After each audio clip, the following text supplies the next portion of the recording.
Hello, everybody, and welcome to the Bald Ambition podcast. I am your bald host, Mookie Spitz, and the one with ambition this afternoon is Mr. Skot Waldron. He is an internal communications expert, a former designer and developer in the digital space, and I brought him on board today to talk career evolution, corporate leadership, and some of the themes that have been resonating on this podcast, including personal brand identity, corporate brand identity, brand and messaging differentiation, and how we can cut our swath through these chaotic, crazy times that we're going through.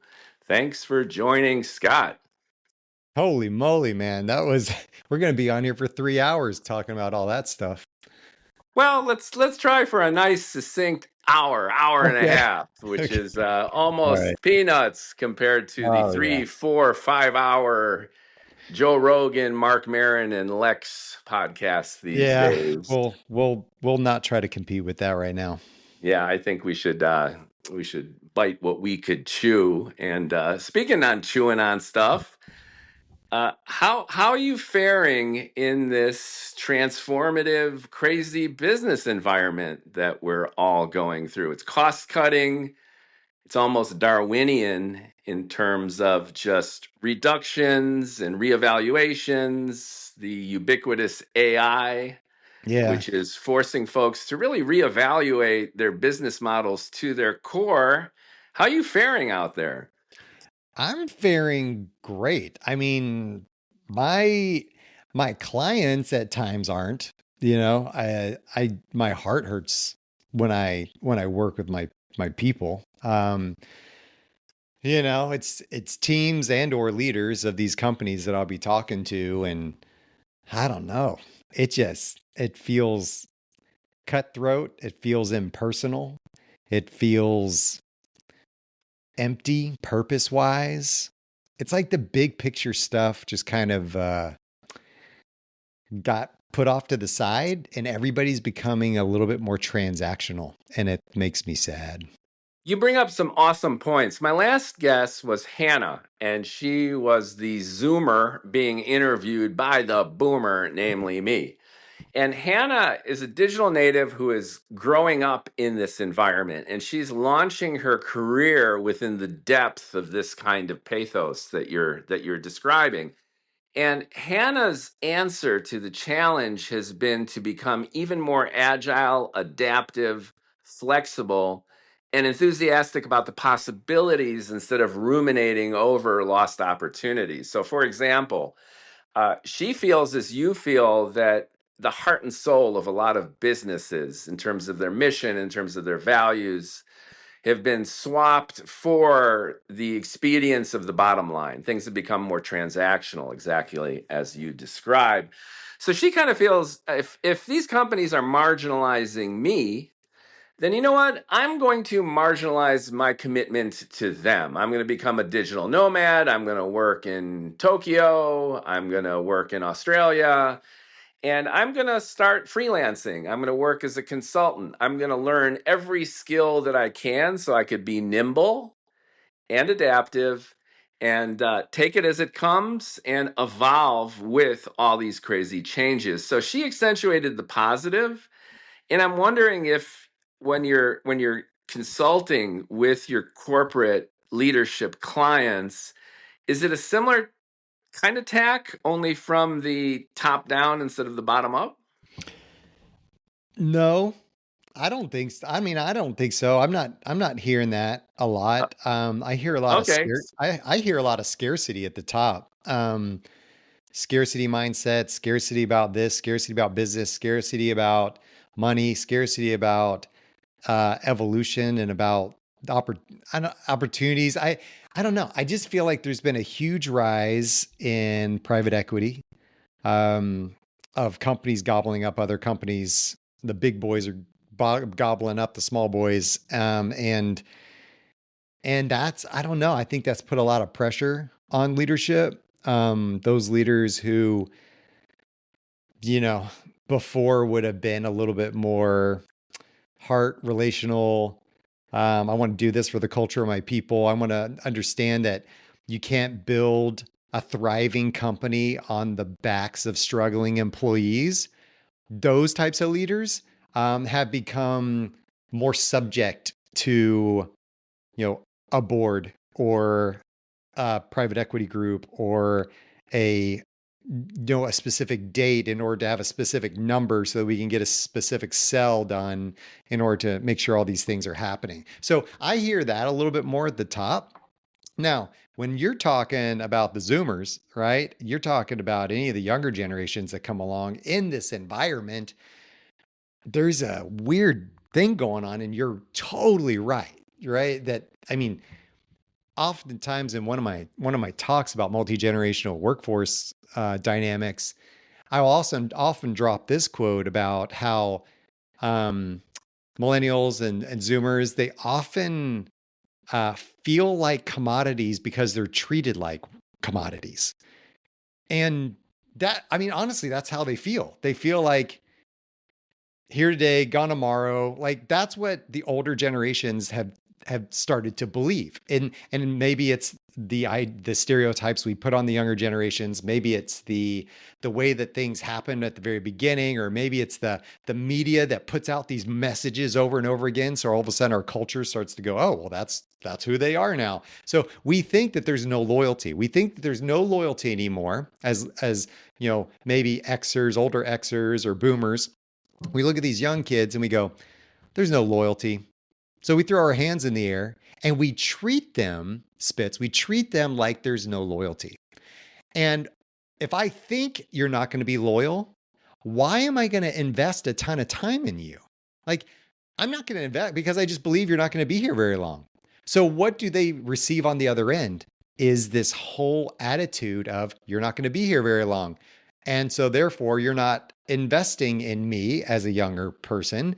And therefore, why am I going to put forth a lot of effort? I'm going to go somewhere that says they're going to invest in me. And so they job hop, right? They go to the next opportunity that's going to help fulfill that role in their life so they can live the life they want to live.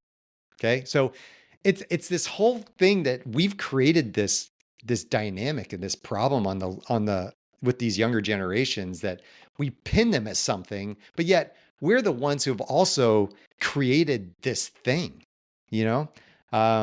If we want to be mad at ourselves, mad at somebody, we should be mad at ourselves for, you know, creating this dynamic and this culture that treats them like commodities, and now they act like it.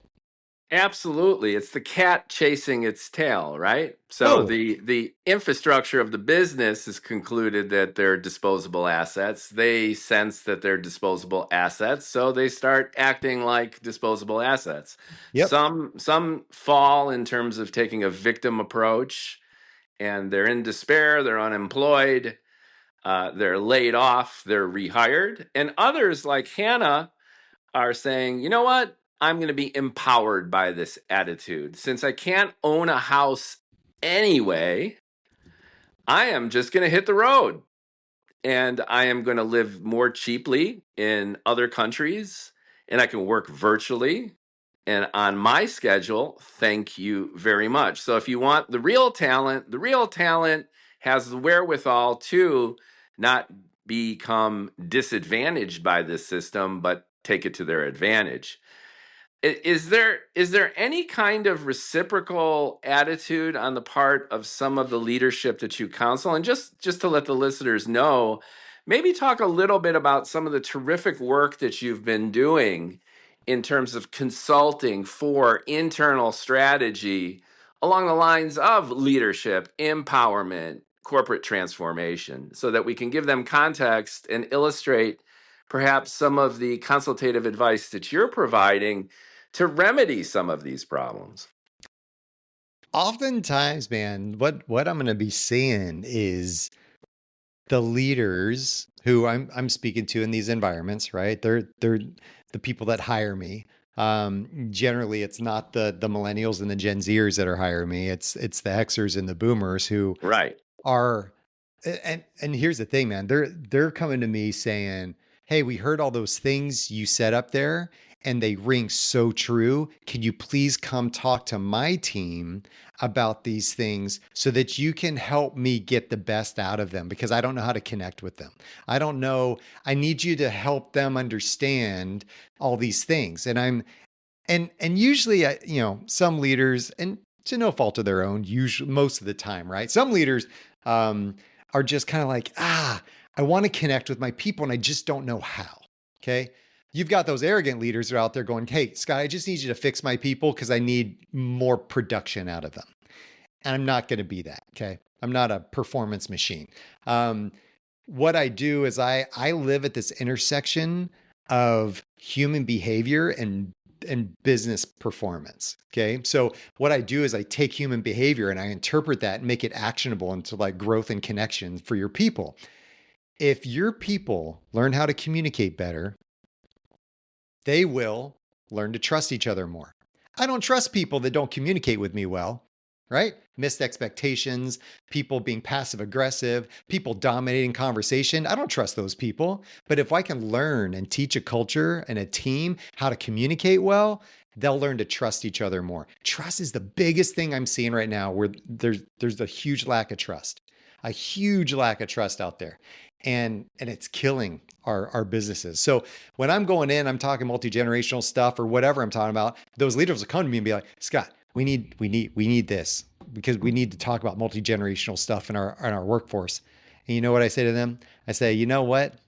I talk about multi-generational stuff because it's a hot topic and because we're all faced with it. And it's what at the surface we can put our finger on. We can like pin it down and say, oh, they're younger, I'm older. They come from a different time than I do. But really, at the end of the day, it is nothing more than communication problems.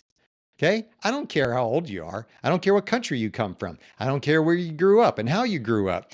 It's really a communication problem that you're having. So when I come in, yeah, we're going to kind of address multi-generational stuff. But at the end of the day, we're going to talk communication because if we can do that, we can then learn to build trust. If I trust you, then I'm willing to jump in the boat with you and go in the same direction. Until then, I'm going my way, you go your way, but I'm not going with you because I don't trust you. But now we're better aligned. And then we can execute better if we are better aligned. So you follow me here, Spitz? Like communicate well, builds trust, then we can be aligned. Then we can execute better because we're aligned, we're going the same way. Then our capacity increases. Then we're able to do more with what we have and be more effective with what we have. Right now, man, listen to this. Based on thousands of assessments we've done all over the world, teams operate at about 58% of their true potential. That sucks. 58%? My kid brings home a 58 on their test? That ain't too good, man. So, what we try to do is how can we assess this, understand what the gap is, understand that it's not a money, it's not a people, and it's not a time issue, which is what everybody says. Scott, I just need more money, time, and people. And I say, no. What? So you can waste 40% of their capacity? No. Like, let's do better with what we have so that then we can increase what we do. And that's really what I do when I go into organizations is create higher performing teams by utilizing those really 5 components: communication, trust, relationships, alignment, and execution and capacity. That's terrific in the sense of addressing what we've both acknowledged is the transactional transformation of the business environment. So to your point, if I can paraphrase and throw it back if I'm misrepresenting, the environment right now is more Darwinian, is more self-selective in this kind of way. And if we could maximize, even through that transactional point of view, if we can maximize trust through better communication, then we're getting more with less. So in a sense, you're killing two birds. You're acknowledging the inevitability of cost cutting. You're acknowledging the inevitability that everyone is increasingly more conscious of that bottom line in an M&A environment where companies are flipping and where private equity cash is flush. But even given that ostensibly cutthroat environment, If people can trust each other better and communicate with each other better, then you're optimizing their efficiency and you're optimizing the team that you have to get along better, work better together, and get better results.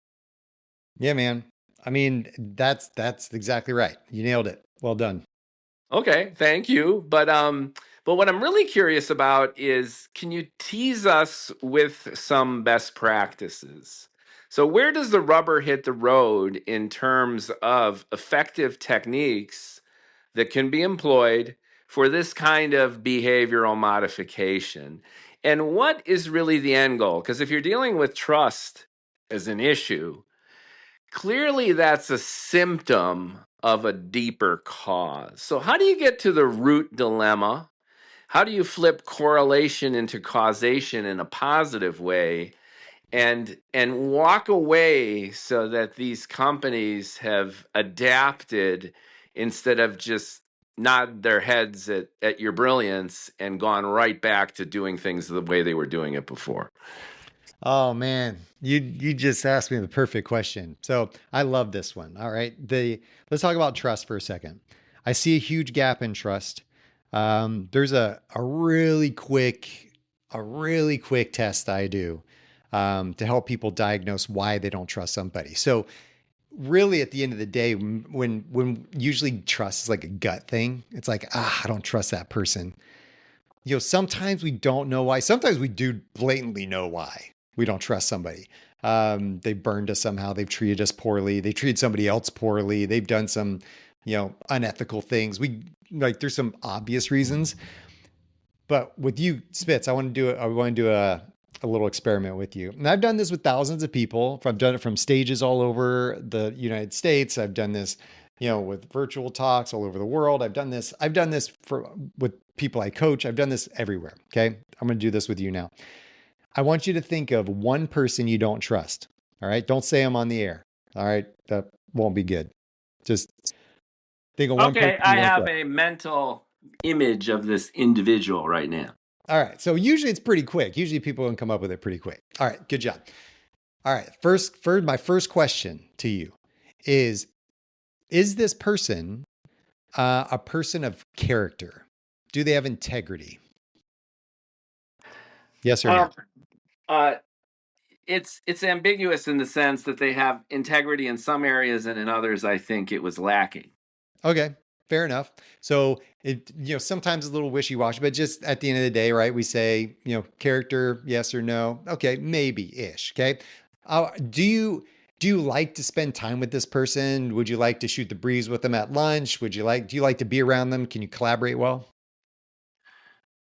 Within the context of some of the issues we might have had, perhaps not.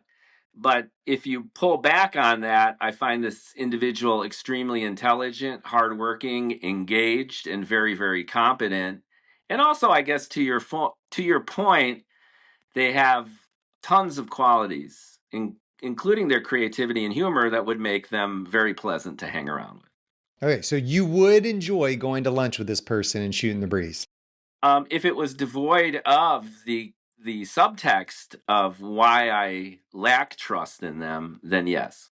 Okay, all right. So we don't have to And I talk don't about mean why to you I don't don't mean trust to them. gum the works, but I'm just illustrating Yeah, yeah. the complexity of the relationship, which I think is common in most relationships. Okay. Oh, they are, right? People are not easy. People are not Yeah. simple.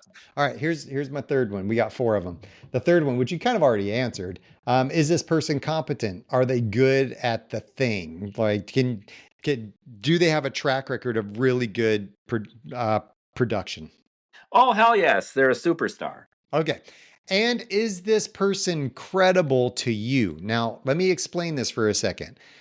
Credible to you means that they're relevant to you. They could be relevant to somebody else. They could okay, I always illustrate it this way. I could be hiring a painter to paint my house who's really good. They're a really good painter, but they paint my house pink when I ask them to paint it blue because they had a bunch of extra pink paint and they just needed to get rid of that paint.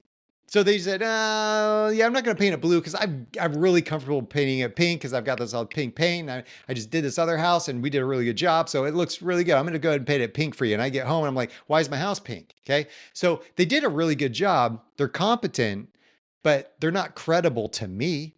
They delivered on what they said they were going to do. So they're credible, but not to me. So I want to know, is this person credible to you? Are they relevant to you? I would say yes. Okay. So they passed. So let me go back through the four filters. Characters, is person a person of integrity? I would say yes. I would say yes. So you're going to say yes to all four of these. Character, they're a person of integrity. You would hang out with this person. You like this person. You like to hang out with them. They are competent and they're credible to you. All four of Ye- those? Yeah, check, check, check, check. So why don't you trust this person? Let me ask you.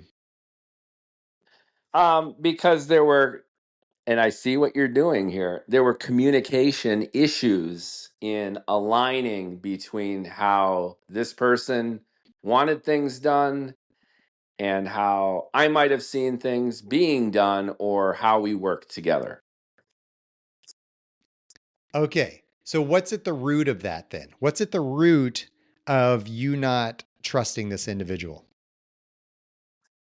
A feeling of a lack of communication, which is holding cards close to one's vest, not being transparent about all the wheels that might have been turning on projects, not providing real time, transparent feedback, both good and bad, regarding my performance and the performance of the team.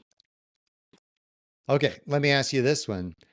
Do you feel like this person is for you or do you feel like they're for themselves? I felt that this person was originally for me, but as the communication seemed to deteriorate for both of us, it flipped to becoming for themselves. Okay.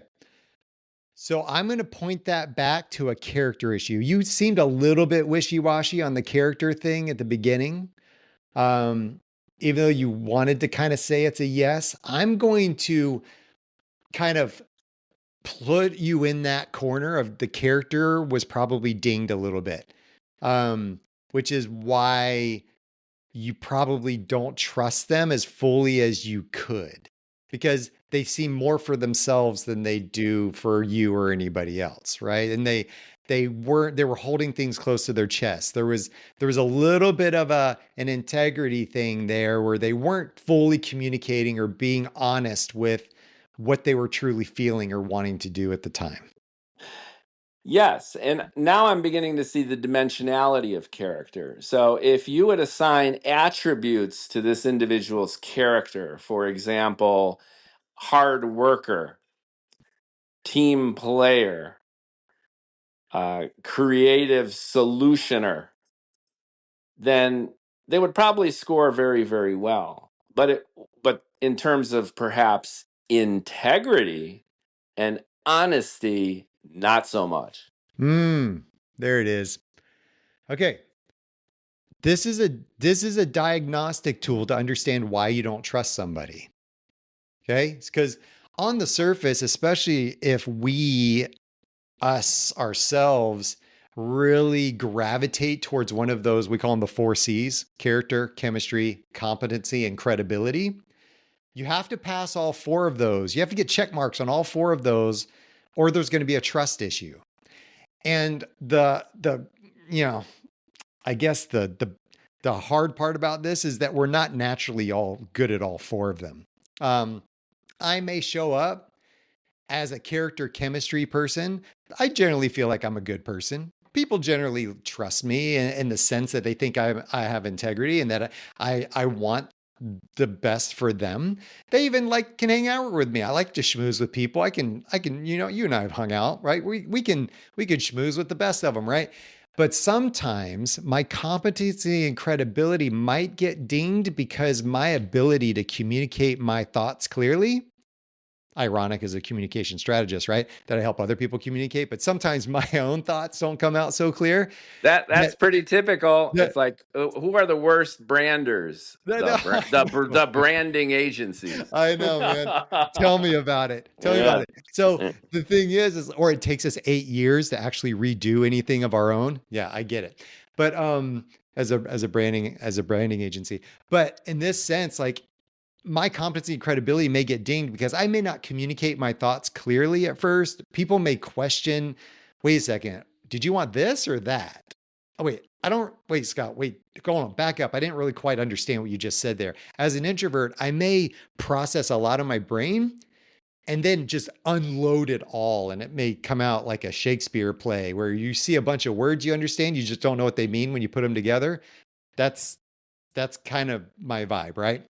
So I have to be really intentional about how I communicate and what I'm saying to other people, and then be clear in making sure I follow up with them about, hey, can you repeat back to me what I'm asking of you again? I want to make sure it came out clearly. So I have to be more intentional about competency and credibility than I do character chemistry that just come easy for me. So if I am going back to this thing of if I'm a character chemistry person and you show up and I don't think you're a person of character and chemistry, you're immediately like out in my book. Like you're immediately on like the bad list. Okay. Um, I have to have that as a character chemistry person with somebody in order to want to do, to want to build more trust and relationship with them. So that is a really good quick diagnostic tool to understand why you don't trust somebody. Is do they have character? Do they have chemistry with this person? Do they have competency? And do they have credibility? Are they relevant to you? Oh, that's excellent. So if you've gone through this diagnostic exercise, and let's stick to my example, where we noticed that there were deficiencies in character that were precipitated by opacity in communication and a suspicion about intent. Because I think that's really what it boiled down to. And a flip that happened in that person's character, that when things weren't going this person's way, instead of increasing communication, there was a decrease in communication. Mm. So if that's the case, are there behavioral mechanisms to employ to compensate for some of this? So if an individual is perhaps innately like that, rather than dismiss it as impossible, could a technique, for example, like the Ray Dalio radical candor approach, be effective? And for listeners, this is, in a sense, say whatever's on your mind whenever it's on your mind, devoid of concern for hurting people's feelings, being inappropriate, or creating problems. And it's taken up in some companies, and it's kind of an extreme approach toward encouraging real time transparency throughout all the business processes.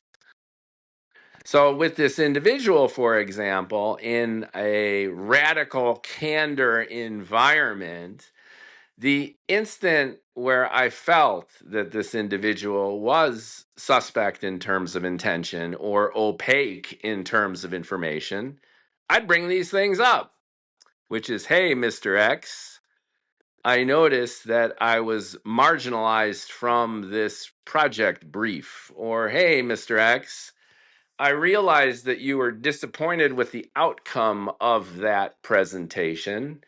And now, based on your actions, I feel that I have a different role in the team. Things like that. Yeah, I think that there is. I just did a quick little show on accountability a little while ago, but I think that when we're trying to, well, let me clarify real quick. Are you talking about if I lack one of the four C's or if somebody else lacks one of the four C's? How do we No, build trust? oh, I meant it rhetorically. So what I'm trying to get at is now that you've conducted the diagnostic aspect of this and we have determined a deficiency Hmm. on the part of the individual with whom we lack trust, then it's not like I was leading the witness. I was just kind of scratching my chin as to how to improve a situation which is compromised. And one of the recommended solutions is this notion of radical candor. And then I'm kind of poking the bear here, the bear being you. What other techniques and best practices do you recommend downstream that once you've diagnosed that this problem is there within a team, within a corporation, what do you recommend in terms of tangible steps to modify those behaviors to correct it? Well, I think the idea behind radical candor, right, if I'm not mistaken, is this idea about caring personally while challenging directly. Yes, And how do we address the issues without attacking the person? correct. Um, Correct. and that idea is like, the example of, hey, I want to trust you, but when you say one thing and do another, it makes me hesitant. So there's Correct. this model called the FBI model, and I didn't invent it. Uh, Stephen Shedletsky, or Step, as he's called, was on my podcast and referenced it. I don't think he came up with it either, but he talks about this a lot. This FBI framework of feeling, behavior, impact. Of, you know, my feeling is I'm disappointed when you do this thing. It makes me hesitant when you say one thing and do another. It makes me hesitant. The impact is I don't want to trust you. I can't trust you, right? So it's kind of going through this thing. Can you help me understand what's going on? So that's the other thing. So you can explain it through this FBI framework, feelings, behavior, impact. Okay. It makes me hesitant when you do one thing other than what you said you were going to do, and that causes me not to want to trust you. Then we move into like being curious instead of critiquing. So moving from critique to curiosity. Help me understand what was going on there. Like, what do you think I could have been wrong, or where do you think I misinterpreted, or is there something else here that I'm not catching on to that you need to help me understand? Um, so those types of things and those types of behaviors from your standpoint can help, because when we use there's another phrase I use called calling up versus calling out. When I call somebody out, I'm saying, look, there's that thing you do, versus, hold on a second. Remember we talked about this last time. I think you said you wanted people to trust you more. I want that for you as well. I want you up here. And right now I just saw you redo the behavior that caused us not to trust you in the first place. Where's the gap here? What do you see in this? What's holding you back from achieving this thing that we talked about last time? Now I've moved from being accusatory, putting down, stifling growth, to an environment that's more collaborative. Okay. I'm still acknowledging something that's could make me uncomfortable bringing it up as a leader, could make them uncomfortable hearing it, holding them accountable. Those types of things are really healthy behaviors, but we need to make sure we're doing it in a collaborative environment and calling them up to the person they want to be and we hope and see them being. And that's the thing. Are we talking vision to our people? Are we encouraging them enough? And I don't mean just like constantly patting people on the back. Some people need that, but not everybody needs that. But we do need to really encourage our people. So when I look back at your chemistry thing here, or I'm sorry, your character thing, there's kind of this behavioral psychology insight that people often act based on their environment and the incentives. So if they don't show integrity, it might be due to a lack of accountability. Maybe there's some incentives that are misaligned, or they don't see the value in being, having integrity in that moment. There's a thing that says, is there a reward there? Is it worth it? And if I don't see it as it being worth it, then I'm not going to put much effort into that thing. Okay. Or it could be past conditioning. Maybe I've learned that when I am completely transparent with you, Spitz, that it's burned me in the past and I'm kind of my guards up now. Okay.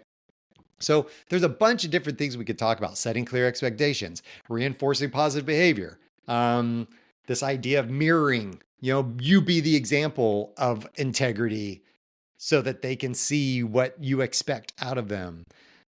There's all kinds of different ideas that we talk about with people depending on what's going on.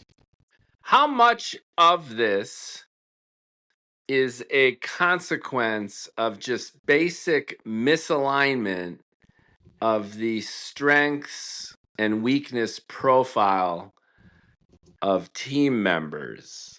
And I know that this is kind of a behavioral, role based flip of this focus on character and communication. But what I found conversely is that you could have an individual with a certain skill set and they're a dream team member. They're relished like a genius. Their ideas are phenomenal.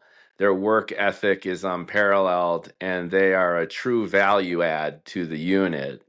And you could take this same individual, transfer them to a different environment, a different team, and it's a disaster. And one reason I bring this up is we're in the age of AI. And one of the salient characteristics, and ostensibly one of the huge potential benefits, is extreme nuanced personalization. So when you get more and more data about individuals and organizations, it becomes less of a crapshoot trying to put the right person in the right job under the right conditions. And with more information that you measure and with advanced analytic tools to sort it out and be prescriptive in an information based way, is there an opportunity organizationally to get better at just circumventing a lot of the log jams that result in bad communication? Do you see where I'm getting at in terms of trying to avoid entering the minefield in the first place? If improved communication helps us navigate through a minefield, what if strategically we're able to avoid it entirely by just finding a better match between an individual's innate capabilities, enthusiasm, interest, and the capabilities and demands of the team and the project? And Well, is this being discussed in any way? Because I'm hearing about it increasingly out there where a lot of the HR issues that we're having and a lot of the communication challenges that we're having certainly have to do with this transactional environment. And it certainly has to do with a different value system and insensitivity to the human component, the character component. But a lot of it also has to do with just a paucity of information and kind of a rushing to throw people at tasks where they might not be optimally suited. And if we spent a little more time and gained a little bit more expertise with the help of some of the tools that are evolving, we might be able to get better at this in a way where we can appease both the top and the bottom. Where if the CEO and the CFO are staring at the spreadsheets and they're looking at Q3, Q4, and they're ready to fatten the goose and unload it, they still could be okay with staff if the staff is delivering in a way that's optimal through an approach that is, sure, it's about communication, it's about trust building, but these are soft kind of skills that are sometimes tricky and ambiguous, but through simply getting the right people to do the right work at the right time. well, I mean, are you? Let me back up for a second and clarify what you're trying to say here.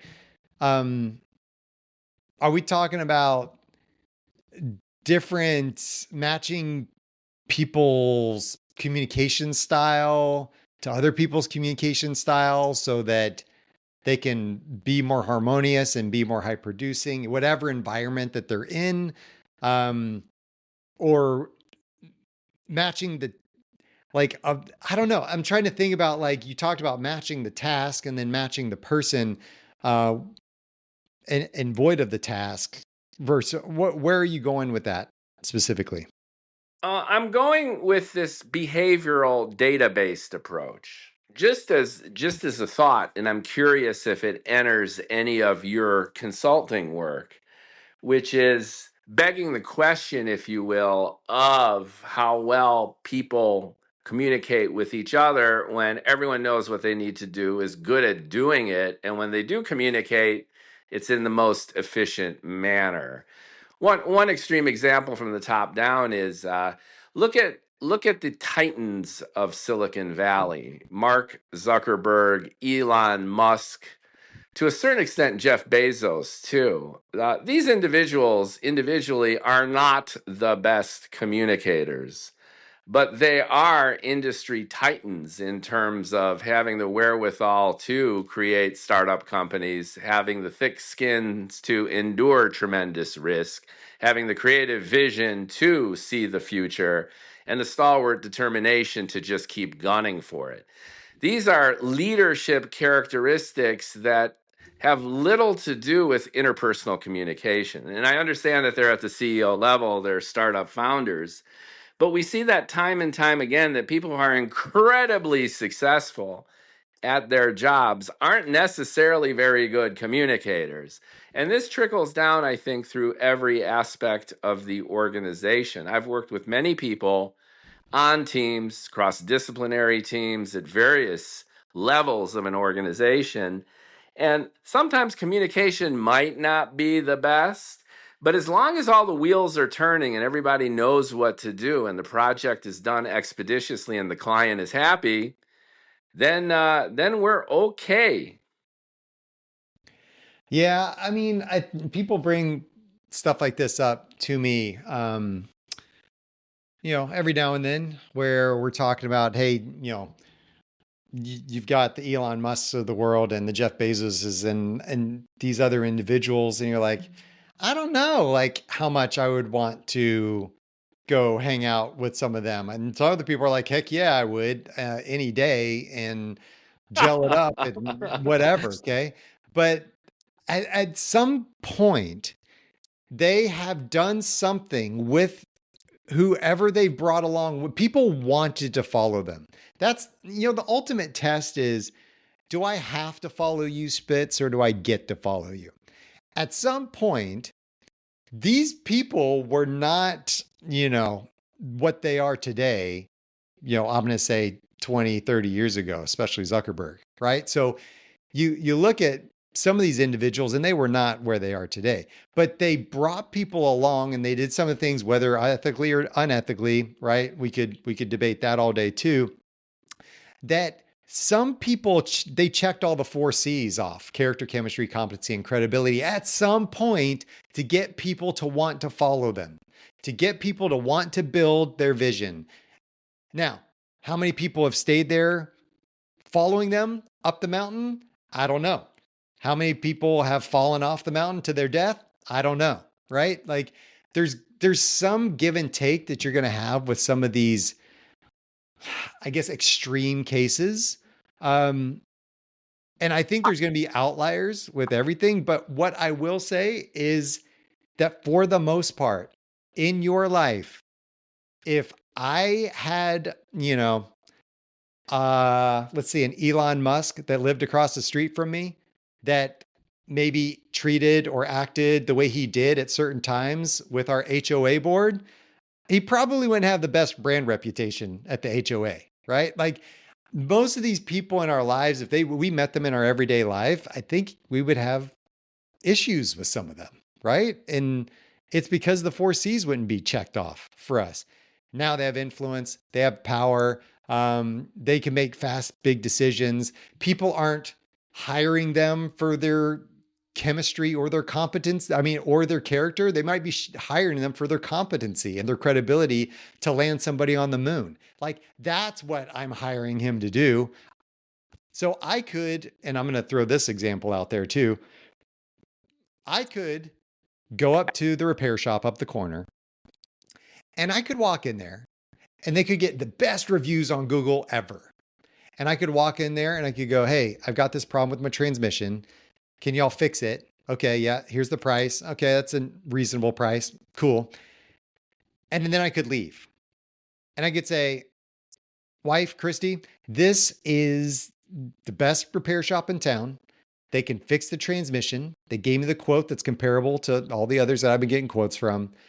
I'd like you to go up there and go take the car up when you go. She takes the car up there. She comes back with the car. Okay. Well, if there's a transmission issue, she comes back with the car. Okay. And she says, Scott, there's no way I'm taking our car up there. And I'm like, well, what's going on? They said they can fix it. They're going to be really good at it. She goes, never. They were complete jerks when I walked in. They were really cold. They didn't serve me on time, and they acted like I was the problem, not them. So she said, there's no way. And I said, but Chrissy, they're going to do a really good job and they're going to fix the car. And she said, no, I don't care. We're not going there. For her, character and chemistry is really important. For me, I could care less. I don't have to talk to them or go out to lunch with those guys. I just want them to fix the car. Okay.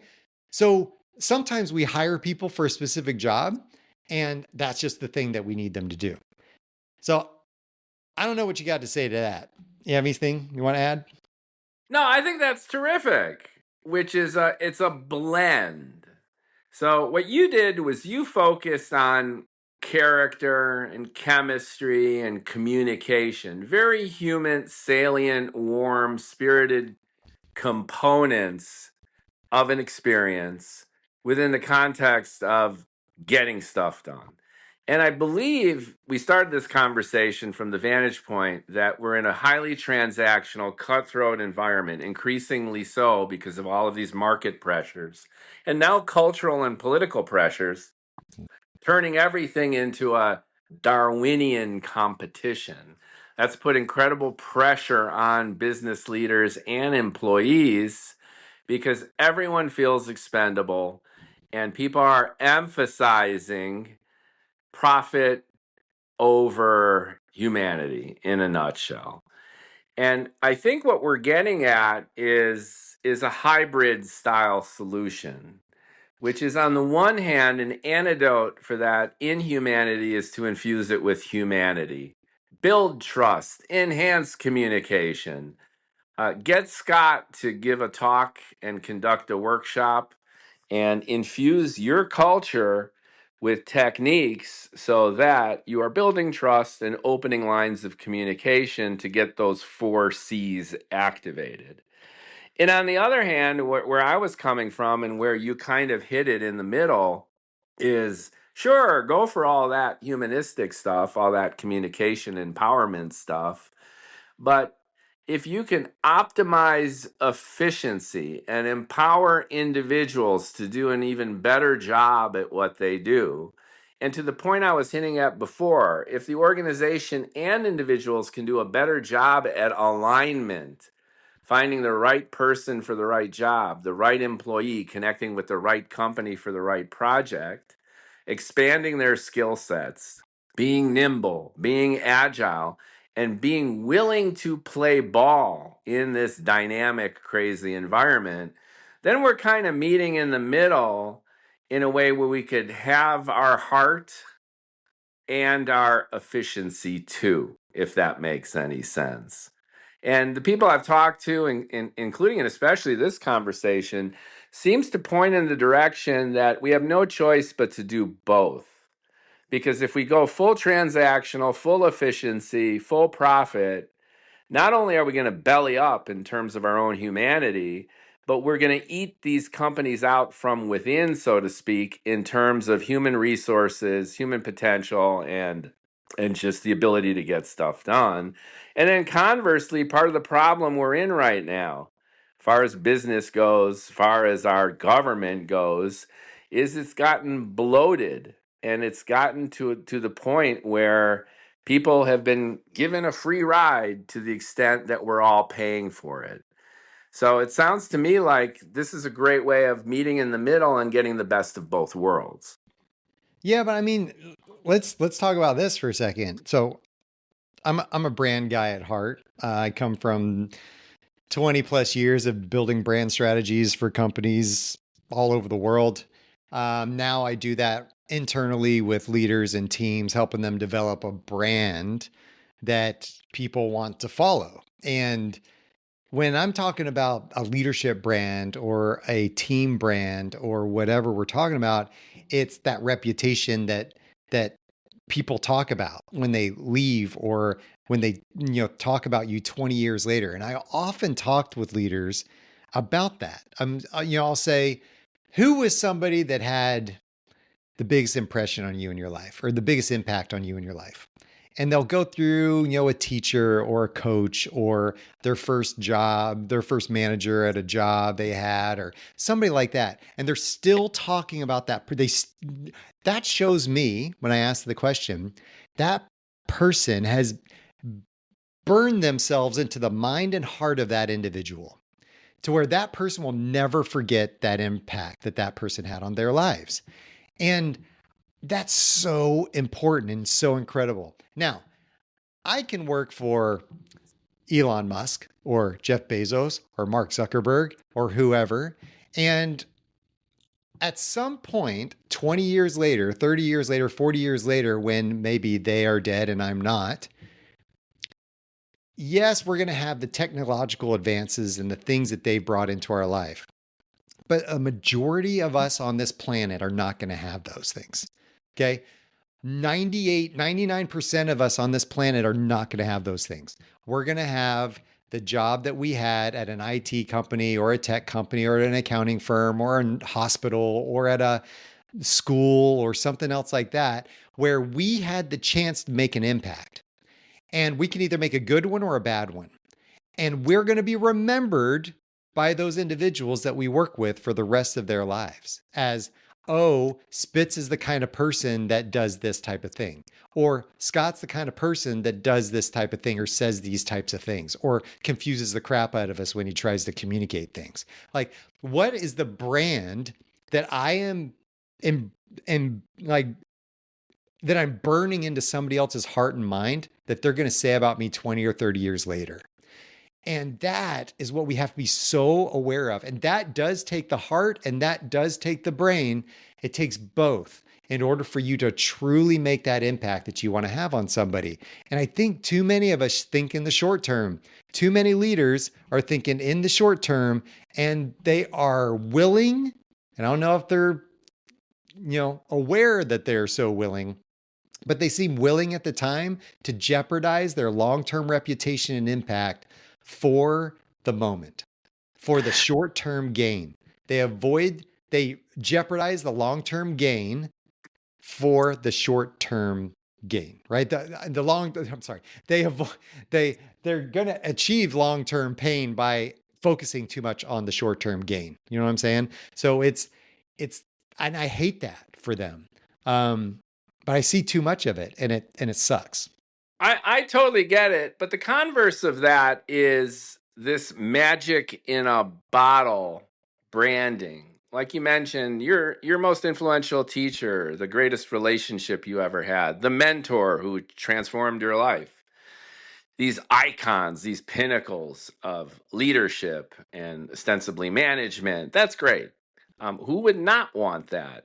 But we're also dealing with the backlash of the backlash of the backlash, frankly, of tons of corporate PR bullshit.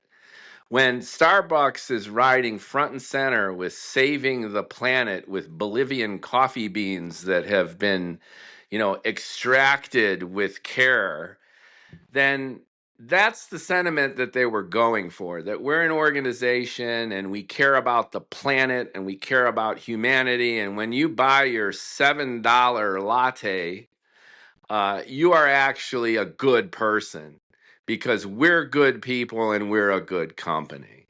Now, I'm not downplaying Starbucks' integrity or the charity work that they've been doing, but there's a general sentiment that's reverberated in our culture and especially in our politics right now of people just calling BS. That these are synthetic brand constructs, that they're the air quote mission, vision, and values of organizations where you have panel discussions and meetings and iteration upon iteration of messaging and rebranding that are hollow. And the reason that they're hollow is because everyone knows that these would be great things to have, but the corporate culture itself is devoid of really putting any of this into practice. And at the end of the day, it's the end of the spreadsheet, which is let's just be real about this situation. We're here to make money. The most efficient that we can be will be in everyone's best interest. Let's cut the waste, let's cut the chaff, and let's be grown-ups about this and full speed ahead. So I'm just illustrating that what I'm seeing and then what's become endemic isn't so much. And I agree with you that part of this greed and part of this trolling and part of this rudeness is having a horrible cascading effect in terms of our culture and our values. But the flip side of that is there's a sense of honesty and there's a sense of long overdue optimization and fulfillment of what's a more honest and integral value, which is let's just make the money, let's get through the day, and let's enjoy the other aspects of our life that have nothing to do with all of this stuff. Does that Y- make sense? And I'm Yeah, I just mean, bringing it up because we're in that age now, Scott, where before it would be this awesome exercise in corporate values and these sophisticated Taj Mahal constructs that frankly have become just paper tigers of brand constructs that don't really reverberate and that have to a certain extent backfired these days. yeah. Let's get real. We don't have time for this anymore. Well, I think what you bring up something interesting, and it sparked a thought that I had too about this whole brand image reputation thing. I think it goes back to, we can talk about it for us individually as leaders, but you bring up the corporate, Starbucks example. But I think what, the thing COVID revealed a lot, okay, about companies and people and behavior, because under true stress is when your character will be revealed. Okay, under that massive amount of stress is when we'll really find out who people are and who companies are. And we had companies that touted values, that touted this and touted that for forever. And then when COVID hit, you had companies like, you know, Hertz that were giving huge bonuses to executives while they're filing for bankruptcy and firing people, right? Or and Amazon, for example, that were when they were going through all the warehouse conditions, unsafe warehouse conditions for their COVID stuff, they were profiting massively off of the fact that people were stuck at home and other things that were happening. Uber and Lyft, they laid off a bunch of people despite saying that you are the backbone of our company. I mean, you remember that? Like there was these companies that touted all these things, and then when it hit, they were like, "Oh, whoa, whoa, whoa, whoa." Could they have handled it differently? Probably. Should they have? I don't know. Like, I'm not the executives at those companies. Um, and we don't know the full story, right? But on the surface, that's what it looks like. Enron, when you look at their when you look at their values, I mean, it's a joke, man. When you start looking at some of this stuff. So you're right. I mean, the PR that's put out there and the words that are spoken, the younger generations aren't going to stand for that crap anymore, right? They're not. That's what was so revelatory about my interview with the Zoomer. This boomer was astonished because Hannah grew up in this digital age where she's inundated by content which is often contradictory to each other. So Mm-hmm. her feed is growing up with crap from the left, from the right, up, down, left and right. And she at the core of her being distrusts everything. Yeah. And you can't blame her. I mean, conversely to the actions that you describe about laying off workers and jeopardizing emergency workers, the George Floyd incident Mm-hmm. precipitated a tsunami of corporate PR, everything from email CRM blasts to billboards, to full page ads, to broadcast TV about being BLM supporters. Yep. And even at the time, on the one hand, it's like, bravo, they're being inclusive and they're representing a cause worth focusing attention on. But the disingenuous, opportunistic nature of that flood of messaging was patently obvious and had its own kind of disgracefulness to it. Do these companies really believe anything that they was blasting? Well, one CEO started doing it, so they all had to. And this shows the paradox and irony of this kind of approach. And the reason I think it's extremely important that we're talking about it now is because we are in the throes, the eye of the hurricane of a reevaluation about what corporate messaging and branding is all about. And the elephant in the room is the DEI stuff as well. And I'm not for a second going to be political, especially here, but regardless of which side you sit on this issue, inclusive of affirmative action and all of these complex societal issues, without a doubt, that has been a big part of this corporate swirl. And now companies, because of political pressure, but also here's the thing, societal pressure, are pulling back on a lot, not only of the messaging, but the policies and the corporate initiatives. And to me, that's endemic of something that's been rotten at the core for quite some time, which is this disconnect that I think we're both acknowledging between branding an organization and an infrastructure and truly believing in values that impact the integrity and harmony and trust within the organization.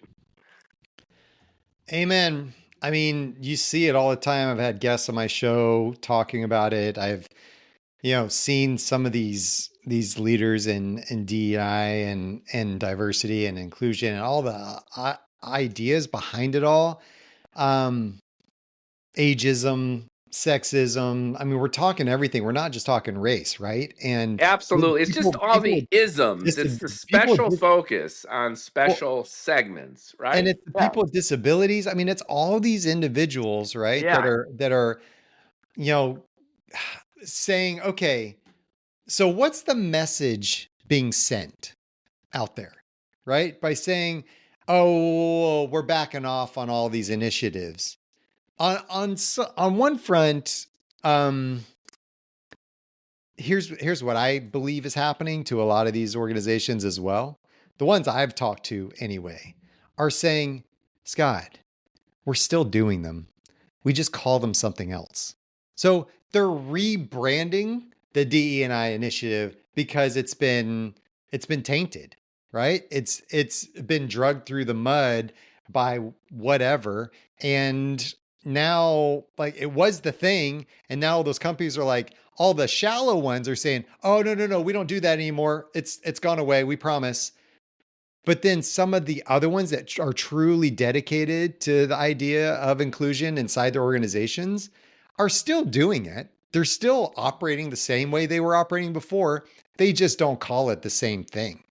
And we've seen companies do that for centuries, right? When they have a product that doesn't quite float and then they just rebrand it and it's like, oh, okay, that's something different now. That's cool.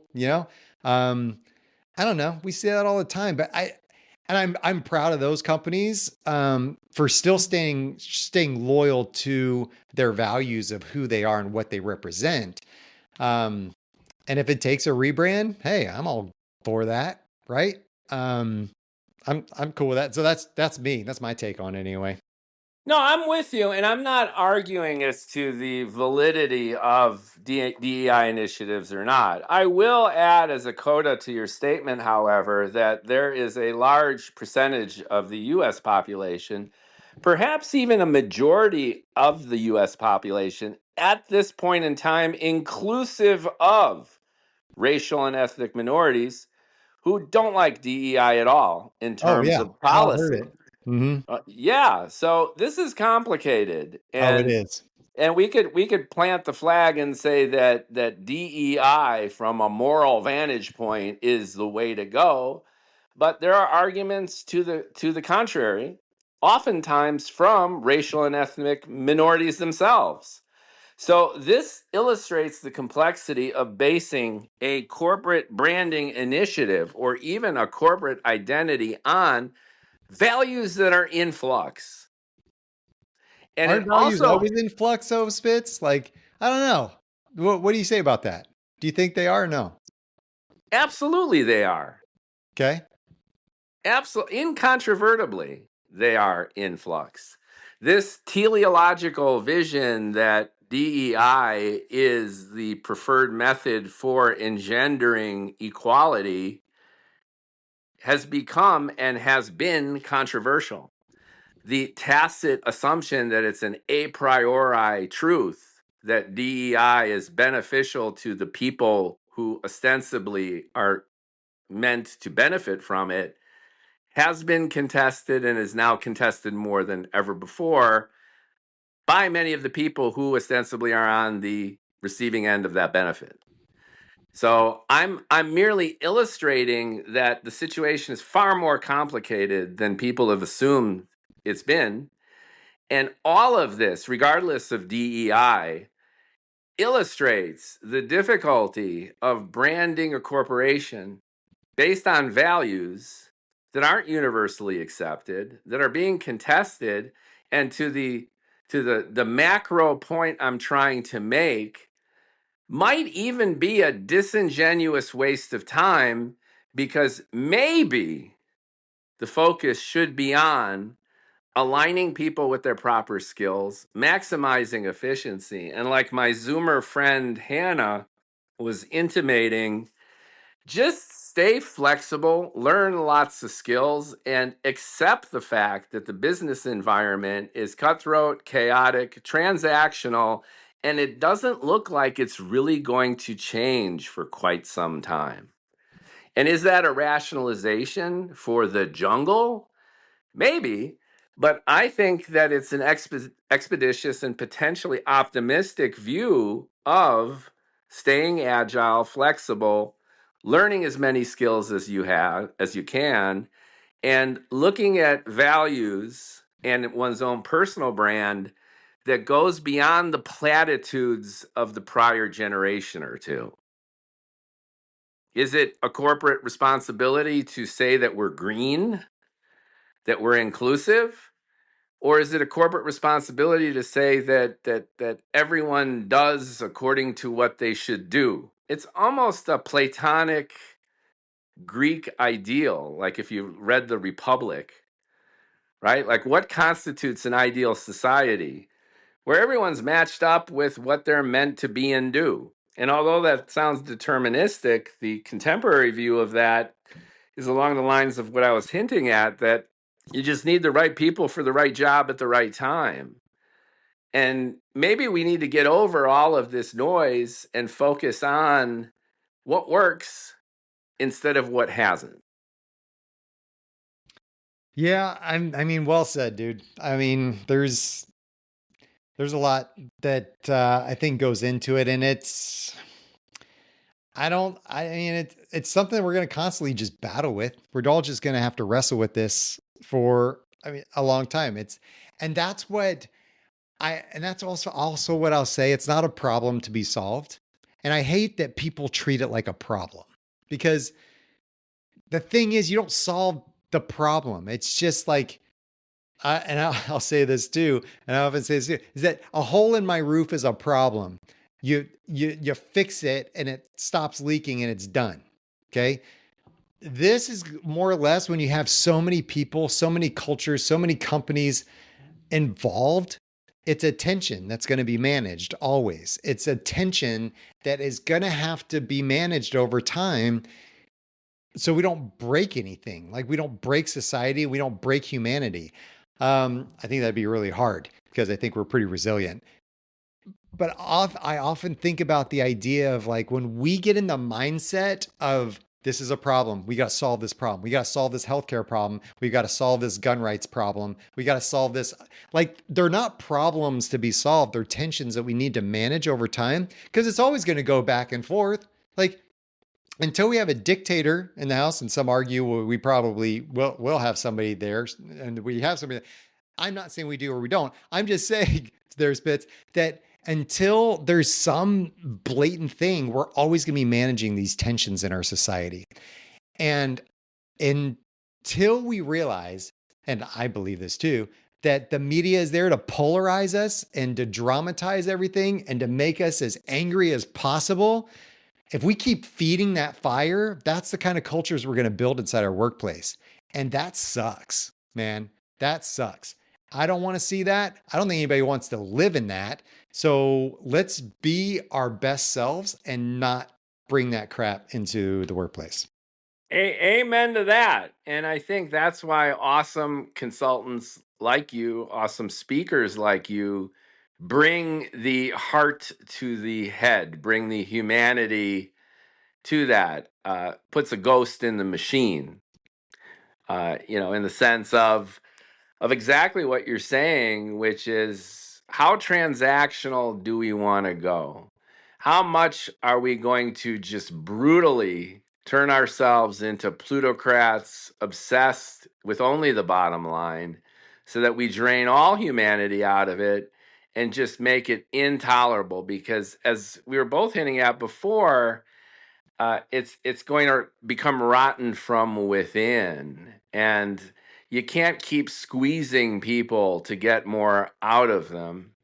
And there's got to be some compromise between honesty and integrity and a genuine willingness to help, support, and care for people. That's what I think has gotten most broken of all. We're not only polarized because of all the reasons you just mentioned with media fragmentation and all the like, but we've gotten polarized in our attitude toward work, where you're either a savage beast and a winner or you're a laid off loser.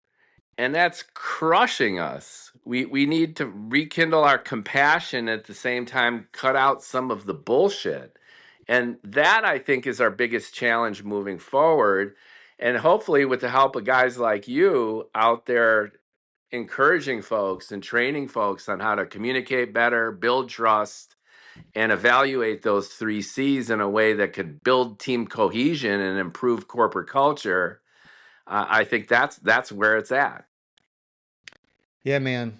Thanks for giving me the opportunity. I appreciate talking to you Yeah, thanks and for hanging jumping out. on. And I think this was a really valuable and topical conversation because we're at a turning point, that tipping point, like Malcolm Gladwell likes to say, where Mhm. things can go really good or things could really get off the rails, and maybe things need to get worse in order for them to get better, just to wake people up to the importance of those 4 C's, not only in the workplace, but in every aspect of our lives.